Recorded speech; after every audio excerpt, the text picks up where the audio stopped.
Hello बच्चों, welcome to my class. आज हम पढ़ेंगे कक्षा 10 की पुस्तक क्षितिज। तो सबसे पहले पढ़ते हैं हम इसका चैप्टर 1 सूरदास। सूरदास जी के बारे में बाद में पढ़ेंगे। सबसे पहले पढ़ लेते हैं कि इस चैप्टर में क्या है। तो सबसे पहले शुरू करते हैं पद। ऊधो तुम हो अति बड़ भागी। पहले मैं ये बता देती हूँ आपको कि यहाँ पर उद्धव जो हैं वो गोपिकाओं के पास आते हैं निराकार भगवान की उपासना का संदेशा लेकर कि तुमको योग की उपासना करनी है। श्री कृष्ण ने ये संदेशा भेजा है कि श्री कृष्ण जी के बारे में ना सोचकर योग की उपासना करो। जो परमपिता परमात्मा है वो एक है, वो निराकार है। इस तरह की बातें उनको बताते हैं उद्धव। तो गोपिकाएँ उनको उल्हाना देते हुए क्या कहती हैं देख लेते हैं। ऊधो तुम हो अति बड़ भागी। तो गोपिकाएँ उद्धव से कह रही हैं कि हे उद्धव, तुम तो बड़े भाग्यशाली हो। ए परस रहत स्नेह तगाते नाहिन मन अनुरागी। क्योंकि तुम श्री कृष्ण के पास रहते हुए भी किसी तरह के प्रेम में नहीं पड़ पाए। पुरैन पात रहत जल भीतर तारस देहे न दागी। जिस प्रकार जो कमल होता है, आपने कमल का फूल देखा होगा, तो ये बताती हैं कि जिस प्रकार कमल होता है और उसकी पत्तियाँ जल के पास रहती हैं, जल के समीप रहती हैं, लेकिन वो फिर भी जल की बूंद जो है उनके ऊपर नहीं ठहरती। जल की जो बूंदें हैं उनसे वो हमेशा दूर रहती हैं जल से। तो ऐसे ही तुम श्री कृष्ण के पास रहे हो। जिस प्रकार कमल की पत्तियां जल में रहते हुए भी जल से दूर रहती हैं, उसी प्रकार तुम श्री कृष्ण के पास रहते हुए भी उनके प्रेम से दूर रहे हो। जो जल महा तेल की गागरी बूंद न ताको लागी। जिस प्रकार एक गागर होती है तेल की, ठीक है, और जल की जो बूंदें हैं उसके ऊपर नहीं ठहरती। अगर तुम जल की उस पर तो बूंदें डाल दोगे पानी की गागर के ऊपर, तो वो उसके ऊपर नहीं रुकेंगी, ठीक है। ऐसे ही कमल की पत्तियां जल के समीप रहते हुए भी उसके ऊपर रहती हैं जल के, लेकिन उन पर जल की एक बूंद भी नहीं ठहरती। उसी प्रकार जल में रहकर तेल की गागर जल की एक बूंद को भी ग्रहण नहीं करती है। आगे देखेंगे अब। प्रीत नदी में पाऊ न बोरियो। प्रीति यानी प्रेम की जो नदी है, प्रेम रूपी नदी है, तुमने क्या करा है उसमें? तुमने उसमें अपने पैर तक नहीं डुबोया है। बोरियो का मतलब होता है डुबोया। दृष्टि न रूप परागी, ठीक है। अब आगे देखेंगे।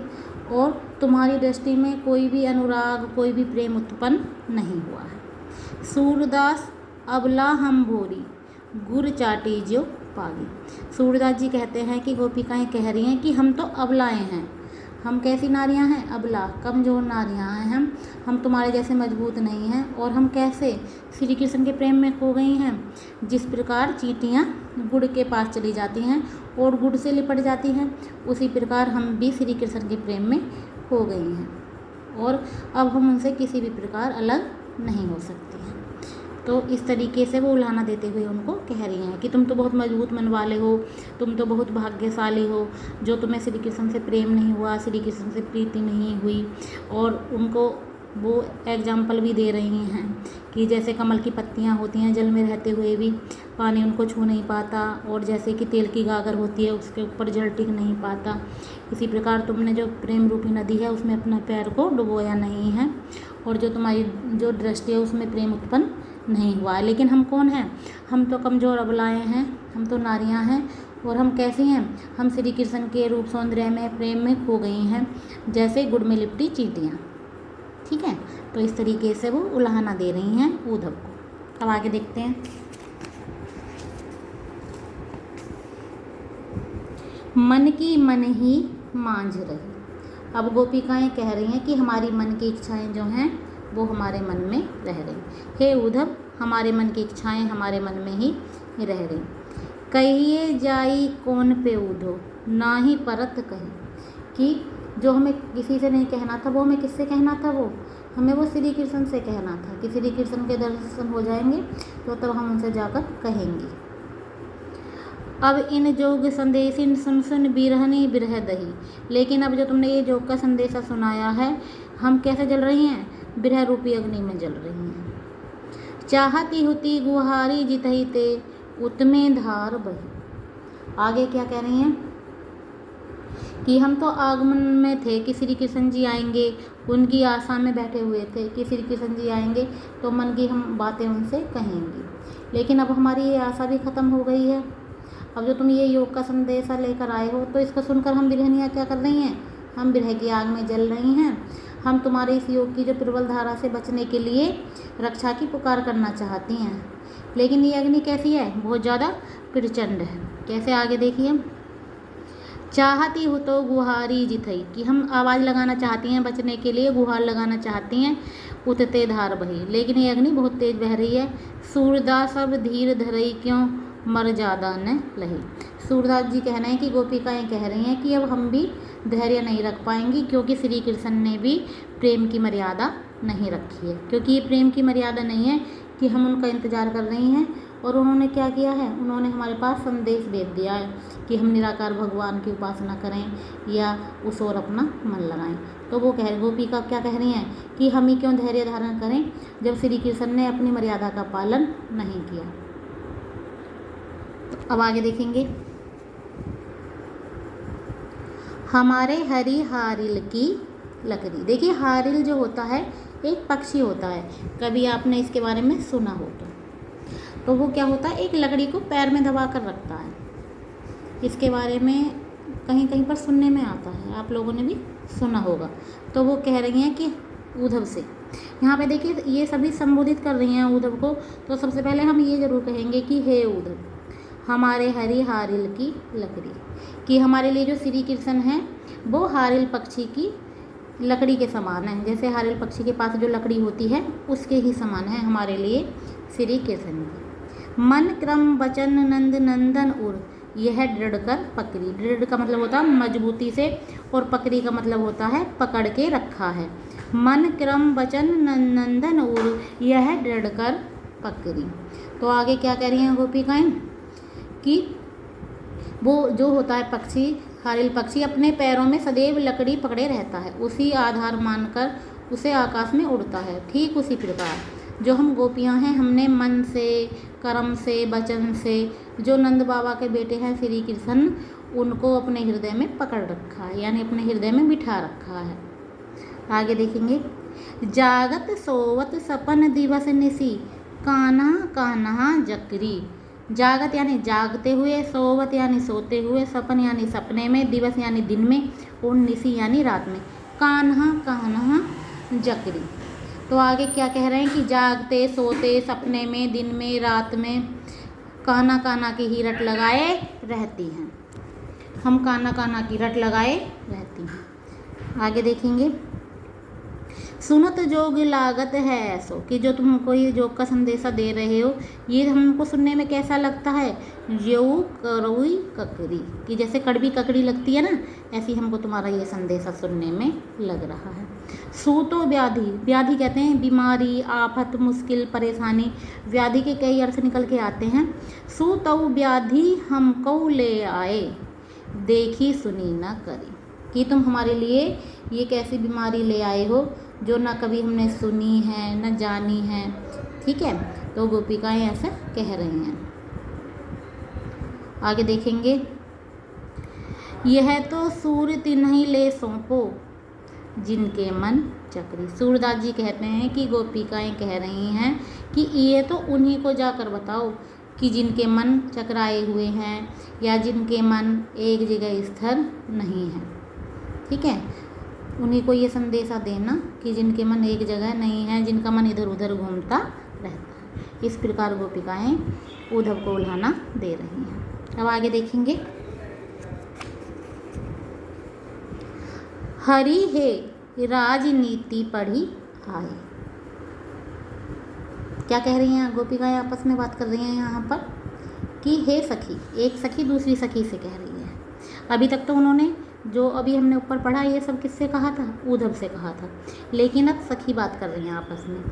हरि हे राजनीति पढ़ी आएगी, हे सखी जो हमारे श्री कृष्ण हैं, ऐसे लगता है जैसे उन्होंने राजनीति शास्त्र पढ़ लिया है।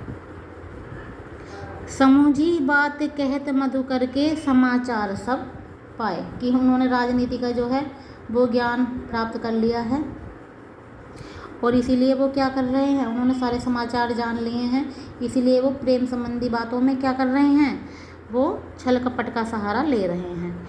इक अति चतुर होते पहले ही, कि एक तो वो पहले से ही चतुर थे, ये तो आप सभी जानते हैं कि श्री कृष्ण जी बहुत चतुर थे। तो गोपिकाएं कह रही हैं कि एक तो वो पहले से ही चतुर थे, अब गुरु ग्रंथ पढ़ाए और अब उनके गुरु ने उन्हें ग्रंथ पढ़ा दिए हैं। तो जो एक तो इंसान पहले से ही चतुर हो और फिर वो पढ़ ले तो वो क्या होता है, और भी ज़्यादा चतुर हो जाता है। बड़ी बुद्धि जानी जो उनकी जोग संदेश पठाए, पठाए का मतलब है भेजा, कि ऐसा लगता है कि उनकी बुद्धि बढ़ गई है और भी ज्ञानी हो गए हैं वो, कि इसलिए उन्होंने हमारे लिए क्या करा है, उन्होंने हमारे लिए ये संदेशा भेजा है योग का। ठीक है, तो ये कह रहे हैं, आगे देखते हैं। ऊधो भले लोग आगे के परहित डोलत धाये, अब अपने मन फेर पाइए चलत जो होते चुराए। तो अब एक बार फिर से देख लेते हैं कि एक सखी दूसरी सखी से कह रही है कि जो श्री कृष्ण जी हैं ऐसा लगता है जैसे उन्होंने राजनीति पढ़ ली हो और उन्होंने राजनीति का पूरा ज्ञान प्राप्त कर लिया हो, इसलिए भी प्रेम में भी क्या कर रहे हैं, वो प्रेम में भी छल कपट का सहारा ले रहे हैं। और उन्होंने क्या भेजा है, भोरे रूपी उद्धव को ज्ञान के संदेश के द्वारा ये बात कही है।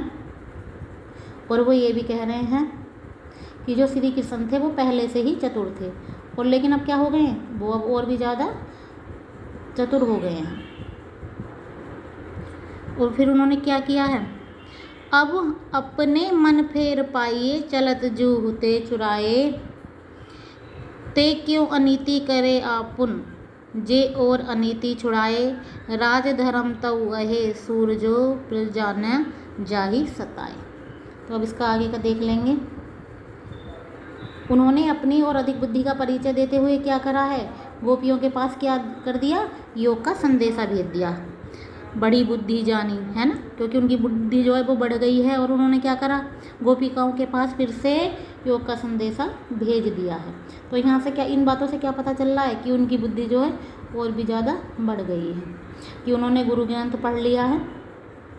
तो वास्तव में ये क्या है, ये उनकी मूर्खता है जो उन्होंने हमारे पास योग का संदेशा भेजा है। और आगे क्या कह रहे हैं कि पहले समय में यहाँ के लोग कैसे होते थे, सीधे साधे होते थे। कैसे होते थे, सीधे साधे होते थे। लेकिन अब क्या है, और वो जो पहले लोग थे वो क्या करते थे, दूसरों के कल्याण के लिए इधर उधर घूमते थे फिरते थे। ठीक है, और लेकिन जो हम गोपियों को तड़पाने व सताने के लिए यहाँ भाग आए हैं, कौन, हे उद्धव, कि हम गोपियों को तड़पाने व सताने के लिए यहाँ भाग आए हैं। हम सब उन श्री कृष्ण से अपने उस मन को वापस पाना चाहते हैं, कि भाई उन्होंने जो हमारा मन है उनके पास है, उसको क्या चाहते हैं हम लोग उनके, मेरा जो मन है हमारा सबका उनके पास है, उसको हम सब वापस चाहते हैं। जो दूसरों को अन्याय व अत्याचार से मुक्त करवाने में लगे हुए हैं, क्योंकि वो मथुरा गए हैं और मथुरा जाकर वो क्या कर रहे हैं कि लोगों को अन्याय से मुक्त कर रहे हैं, अत्याचारों से मुक्त करा रहे हैं। लेकिन उन श्री कृष्ण ने क्या कहा है कि हमारे साथ तो गलत किया है और हम लोगों को उनसे ऐसी उम्मीद नहीं थी। ते क्यों अनीति करे, कि ऐसा ही व्यक्ति क्यों अनीति करे, जे और अनीति छुड़ाए, जिन्होंने और लोग अनीति से छुड़ाए हैं, मतलब उनको मुक्त किया हुआ है। लेकिन हमारे साथ क्या कर रहे हैं, वो हमारे साथ वो अनीति कर रहे हैं। राज धर्म तहु वहे सूरजो प्रजा न जाहि सताए, कि राज धर्म क्या कहता है, सूरदास जी कह रहे हैं कि राज धर्म तो ये कहता है कि भाई प्रजा को ना सताया जाए। लेकिन श्री कृष्ण जी जो हैं वो योग का संदेशा भेज कर क्या कर रहे हैं, वो हमको सता रहे हैं। तो ये गोपिकाएं आपस में बातचीत कर रही हैं। देखिए, ये था मेरा छोटा सा प्रयास। Thank you.